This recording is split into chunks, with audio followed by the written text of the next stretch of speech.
You are listening to Les Misérables by Victor Hugo, narrated by Charles Farrow, an audiobook by Golden Age Audio. Preface. So long as there shall exist by virtue of law and custom decrees of damnation pronounced by society, artificially creating hells amid the civilization of earth and adding the element of human fate to divine destiny, so long as the three great problems of the century, the degradation of man through pauperism, the corruption of woman through hunger, the crippling of children through lack of light, are unsolved, so long as social asphyxia is possible in any part of the world, in other words, and with a still wider significance, so long as ignorance and poverty exist on earth, books of the nature of Les Misérables cannot fail to be of use. Hauteville, House, 1862, Volume 1, Fantine, Book First, A Just Man, Chapter 1, Monsieur Myriel. In 1815, Monsieur Charles-François Bienvenu Myriel was Bishop of D. He was an old man of about 75 years of age. He had occupied the see of D since 1806.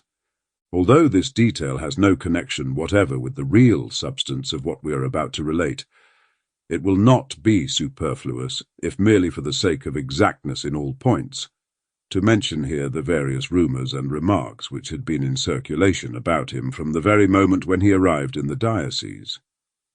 True or false, that which is said of men often occupies as important a place in their lives, and above all in their destinies, as that which they do. Monsieur Myriel was the son of a councillor of the Parliament of Aix, hence he belonged to the nobility of the bar. It was said that his father, destining him to be the heir of his own post, had married him at a very early age, 18 or 20, in accordance with a custom which is rather widely prevalent in parliamentary families. In spite of this marriage, however, it was said that Charles Myriel created a great deal of talk. He was well-formed, though rather short in stature, elegant, graceful, intelligent. The whole of the first portion of his life had been devoted to the world and to gallantry. The Revolution came. Events succeeded each other with precipitation.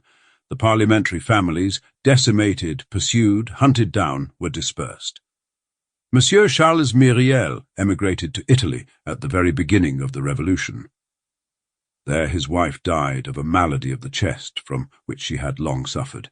He had no children. What took place next in the fate of Monsieur Myriel? The ruin of the French society of the olden days, the fall of his own family, the tragic spectacles of '93, which were perhaps even more alarming to the emigrants who viewed them from a distance, with the magnifying powers of terror. Did these cause the ideas? Sample complete. Ready to continue?